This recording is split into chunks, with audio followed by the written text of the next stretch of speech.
Bienvenue à tous, bienvenue sur ma chaîne YouTube spécialement dédiée au film Taxi. Alors aujourd'hui je vais vous présenter mon véhicule parce que beaucoup de personnes me l'ont demandé. C'est une 406 V6 année 2000 que j'ai acheté il y a maintenant 3 ans, full origine. Alors actuellement elle n'est pas encore finie, donc je vous le dis tout de suite. Je vais vous montrer les détails qui vont être modifiés encore après. On va commencer par la base, pour tous ceux qui veulent faire, ou qui ont commencé ou autre, pour faire un taxi. La première des choses et la plus compliquée à l'heure actuelle, parce qu'à l'époque ce n'était pas le cas, c'est les jantes. Alors là on est sur du TSW Imola en 17 pouces en Trax 4x108, donc pour ceux qui savent Peugeot, Citroën et Ford. Moi celle-ci c'est mon deuxième jeu de jantes, donc je les ai installées hier. J'avais déjà un autre jeu, j'ai 2 autres jeux, mais celle-là c'était le profil parfait, c'est-à-dire qu'elles sont 8 de large en ET15, donc ce qui fait que les Brembo passent à l'aise et les jantes se montent sans cale. En pneumatique, on est parti sur la même taille que ce qui était monté sur l'original, donc du 215/47, et j'ai voulu, pour respecter un peu l'original aussi, monter les pneus en Pirelli. Bon, bien sûr ce n'est pas les P6000 d'il y a 20 ans, mais au moins on est en Pirelli, comme ça au moins j'ai la globalité qui respecte au maximum le film. Pour le lumineux, celui-ci j'ai réussi à l'avoir sur Facebook pour pas très cher. Pareil, à l'époque en fait il n'y avait pas encore la folie d'aujourd'hui sur les taxis, donc je l'ai eu à un coût pas très cher. Alors malheureusement il est un petit peu abîmé, donc c'est du provisoire, j'attends d'avoir le bon coup pour le rechanger, mais le plus important c'est en fait d'avoir les 4 lettres.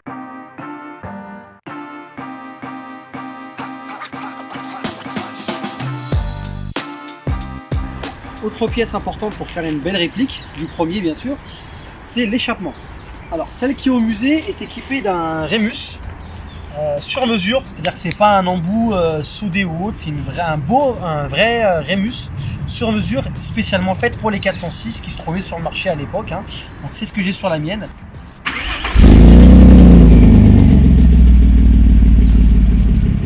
Maintenant on va parler un peu du kit carrosserie. Alors l'aileron a été fait sur mesure par un bon ami Jérémy qui est soudeur professionnel.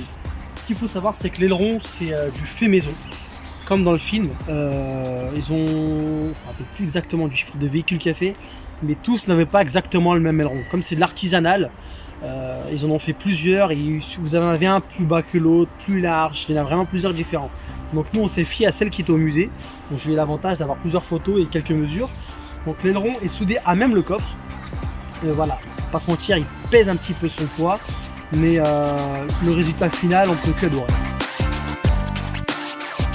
C'est un pare-choc qui est directement rifté sur le pare-choc d'origine qui a été découpé comme les Super Tourisme. C'est-à-dire que les Super Tourisme, c'est exactement la même chose. Ils ont le pare-choc d'origine qui a été découpé, et en fait en cas de choc ou de petit accident léger, ils ont juste à dérifter et remettre une autre lame. Donc là pareil, c'est du fait maison, c'était fait avec un ami à moi, et franchement il fait très très bien le travail. On a des vraies prises d'air, donc l'air passe vraiment à l'intérieur. J'ai dû repeindre le bocal de lave-glace qui est de l'autre côté, parce qu'en fait à travers les prises d'air on le voyait, ça faisait pas très joli. Donc je l'ai repeint en noir satiné pour que franchement ça fond bien dans la masse. Les bandes blanches, vous en avez sur les 2 pare-brises. Pareil, ça a été repris par rapport au Super Tourisme. Si vous regardez les voitures des Super Tourisme, ils ont une bande pare-soleil. Autre chose, pour ceux qui font des répliques, ce qu'il faut savoir, c'est que sur les dernières phases 1, ils avaient changé les rétros par des rétros de phase 2. Ce qui est mon cas. Donc moi j'avais des rétros de phase 2. J'ai dû récupérer des rétros de phase 1 pour la passer, parce que vu que celle du film elle avait encore les anciens rétros, j'ai dû faire le changement moi-même, donc j'ai passé les rétros en phase 1. Ce qui a été assez rigolo avec cette voiture, c'est que comme j'ai dit tout au début de la vidéo, c'est une année 2000, et en fait la phase 1 a arrêté d'être faite en 99, c'est-à-dire qu'en 99 vous avez à cheval entre la sortie de la phase 2 et la sortie de la phase 1. Donc moi sur catégorie c'est une 2000, mais je pense qu'en fait elle a été faite en 99 et que c'était l'une des dernières séries de la phase 1. Donc par contre moi elle est blanche d'origine, parce que beaucoup me demandaient si j'avais repeint. Donc non, moi c'est un 406 V6 SV blanc d'origine. C'était une boîte automatique, comme beaucoup l'ont déjà vu, c'était une boîte automatique qui était en panne, donc c'est pour ça que je ne l'ai pas payé très cher, qui était en panne, et de toute façon je me suis dit pour mieux s'amuser, il vaut mieux l'avoir en boîte manuelle. Alors, on va passer à l'habitacle.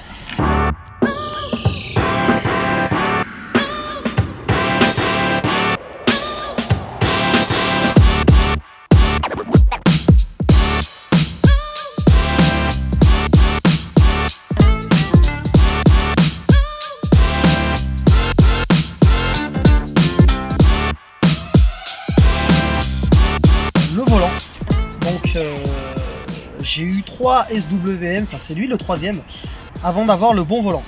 Pourquoi? Parce que déjà cette marque n'existe plus, ce qui rend la difficulté de trouver le modèle en lui-même. Et il y a eu énormément de modèles, donc en fonction de la coupe ou du design, ça a changé. Ce qu'il faut savoir, c'est que sur la vraie, on le voit à un certain moment, donc surtout dans la scène de l'aéroport, donc la première, le méplat que vous avez juste ici. J'ai un peu galéré à le trouver, mais j'ai réussi à l'avoir grâce à mon ami John, un anglais comme moi qui est propriétaire d'une réplique de taxi. Donc voilà, donc j'ai enfin le bon volant, exactement identique à celui qui a servi dans le film. On retrouve aussi le fameux snap-off, donc le snap-off comme dans le film, pour pouvoir changer le volant. On a aussi les pédales. Alors ce qu'il faut savoir sur les pédales, c'est que beaucoup achètent tout ce qui est pédalier en alu Sparco et tutti quanti comme on dit. Donc la Carter cache tout ça et tout. Et en fait non, moi j'ai l'avantage de connaître assez bien le modèle. Donc quand j'ai vu la photo des pédales, j'ai reconnu direct. En fait c'est tout simplement les caoutchoucs qui ont été retirés et ils ont percé des trous dedans pour faire un effet un peu pédale de la Super Tourisme, toujours rappelé par rapport à celle du circuit. Donc en fait j'ai retiré les pédales. Je vous mentirai pas qu'au niveau trou, vu que l'accessibilité c'est un peu restreint, donc les trous ne sont pas super, mais en globalité ça fait très bien le travail. Alors, deuxième point important qu'on voit, si je dis pas de bêtises, à deux moments du film, donc c'est là sur le circuit avec les Allemands et la scène juste avant l'autoroute où on voit faire le petit geste, c'est le levier à crabeau. Pareil, typique sur les voitures de circuit. Bien sûr, ça c'est une reproduction. Dans le cinéma, bon, c'est fait pareil. Pareil, ça a été fait par mon très bon ami Jérém, que je remercierai jamais assez. Le levier de vitesse, lui, est un pied de table qui a été retravaillé par un ami à moi aussi, Tony, qui a retravaillé en fait son pied de table pour me faire un beau pommeau en bois. Et donc avec le petit geste, tout va bien. Et franchement, c'est un super trompe-l'œil, comme on dit. C'est bon, c'est le cinéma. Hein. Autre chose, moi j'ai voulu garder, parce que dans le film justement il n'y a pas tout ce qui est pionnier, poste et tout, donc j'ai toujours la console d'origine avec le poste d'origine fonctionnel, avec le petit album qui va bien de la BO. Pour la boîte à gants, elle n'est pas finie.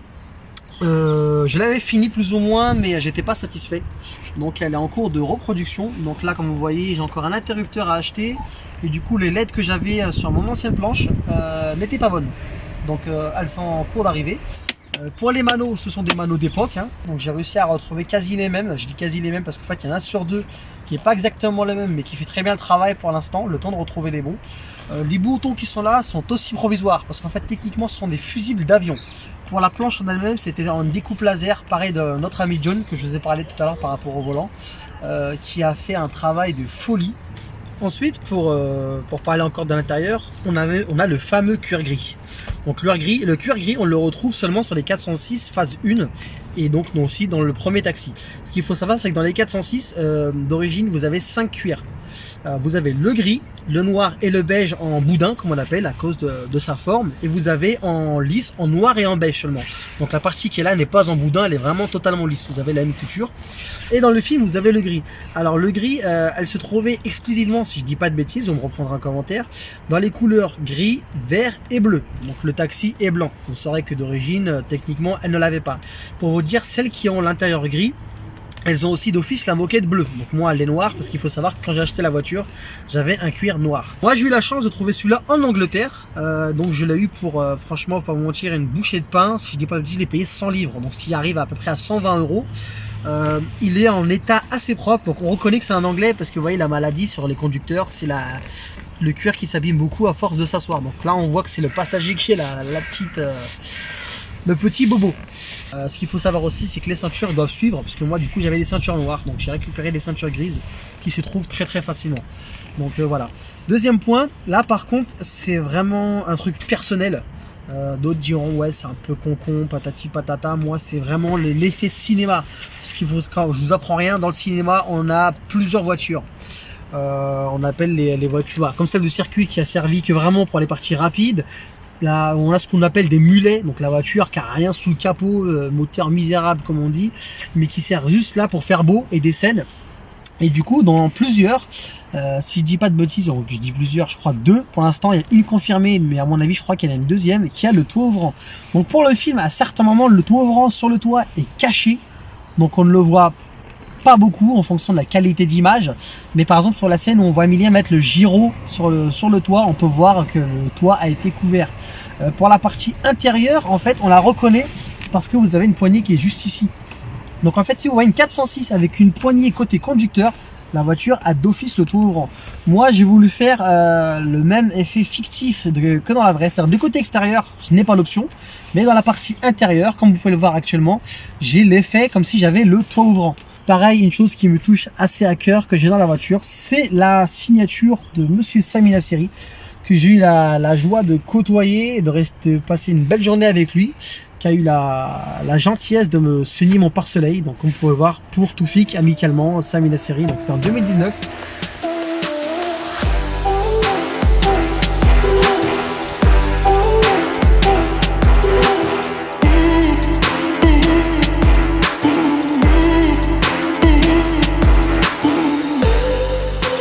Maintenant, on passe au moteur. Pour les caractéristiques, donc on est sur le V6 PRV, donc on retrouve dans les Renault Laguna, si je ne dis pas de bêtises, Safran, j'ai un doute, Laguna c'est sûr, la 406, la 605 et autres. Celui-ci développe 194 chevaux d'origine. Alors pour ce qui est de performance, elle seulement pour l'instant elle a juste un décata et suppression d'inter. Je prévois déjà de lui mettre une belle admission. Direct. L'avantage c'est que bon, elles sont en fabrication, mais comme vous voyez, il n'y a pas les caches anti-brouillard. Pareil pour les caches anti-brouillard, pour le film en fait, techniquement c'était des caches blancs avec des autocollants trompe-l'œil qui en fait faisaient rappeler les vrais trous qu'on avait sur la Super Tourisme, tout simplement. Donc moi en fait j'ai pas voulu faire un truc tout blanc ni un trompe-l'œil en mode autocollant ou autre. Donc en fait je suis en train de faire les mêmes caches que vous avez dans le Super Tourisme, vous voyez, avec la petite profondeur, et en fait je vais m'en servir pour relier directement à mon admission. Donc là-bas techniquement il va refroidir le bocal de lave-glace, et là en fait il y aura mon admission, donc en fait j'aurai une admission forcée. Tout à l'heure on parlait de dédicaces. Moi j'aime beaucoup remercier les gens qui m'ont aidé de près ou de loin, de n'importe quelle manière. Donc ce que j'ai fait, c'est que je leur ai demandé, la plupart d'entre eux, tout le monde n'a pas eu le temps de signer, de mettre leur nom directement sous le capot. Donc là on retrouve mon ami qui est le contrôleur technique. Là c'est mon ancien travail, pneus et jantes à Bondy. C'est aussi là-bas que j'ai fait rénover mes jantes. Et c'est aussi là que mon ancien patron du coup, a eu la générosité de m'offrir toutes les pièces pour refaire mon train roulant et mon kit embrayage du coup. Là vous avez mon ami Axel et Gary. Donc voilà. iOS, donc là c'est pareil, c'est un ami qui est une entreprise de pare-brise qui m'a changé mon pare-brise. D'ailleurs il faut que je leur fasse un petit Walid. Là mon GRM, mon super GRM et son papa qui m'ont fait l'aileron et le pommeau. Et là mon ami Célia qui a perdu un pari, qui a offert la peinture du pare-choc. Bon, pour certains diront, c'est vrai que la Bémoteur n'est pas en état étincelant toute neuve sortie d'usine. J'essaie de faire au mieux, j'ai pas forcément le matériel. Alors je parle de patience, pourquoi? Parce que pour moi c'est un adjectif qui me décrit bien par rapport à la voiture. En fait la voiture, comme je dis, ça fait 3 ans que je suis dessus. Parce que certaines pièces, je l'ai trouvées, mais à des prix de folie. Donc je préfère dire, non Toufik, sois patient, on va trouver. C'est ce que je dis souvent aux gens qui se lancent dans des répliques, qui viennent me poser des questions. Ah, j'ai du mal à trouver les jantes et tout, nanana. Les gars, patientez. Donc moi là j'ai eu la patience d'attendre tout pour tout. Regardez, encore lors d'aujourd'hui, je n'ai pas encore fini la voiture. Ça prend du temps, il ne faut pas se précipiter, il faut prendre son temps. Donc maintenant on va aller faire un petit tour au volant.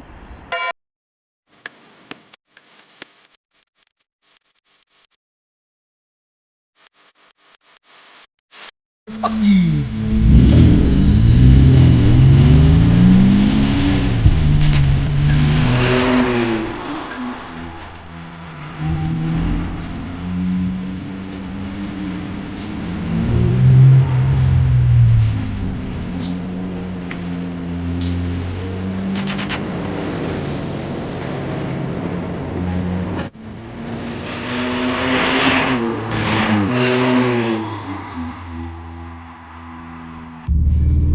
Au niveau de la sonorité intérieure, ce qu'il faut savoir, vu que c'est une SB, donc au niveau son, je suis assez bien garni, sauf le toit ouvrant et des freins babioles. Mais niveau du coup, insonorisation, on est très bien insonorisé. Donc l'échappement, je l'entends pas aussi fort qu'on l'entendrait à l'extérieur. Deuxième point important sur le modèle lui-même, qui qui a causé quelques soucis, on va dire entre guillemets, pour le film, c'est que la 406 est une voiture qui tient assez bien le pavé. Ils ont dû huiler les pneus, je crois que c'est huiler ou mettre de l'essence si c'est pas les deux. Donc la voiture dérape parce que c'est une voiture qui tient assez bien le pavé. On a un train arrière McPherson, un multibras comme on dit. Donc ce n'est pas un train arrière tubulaire standard et on voit bien la différence.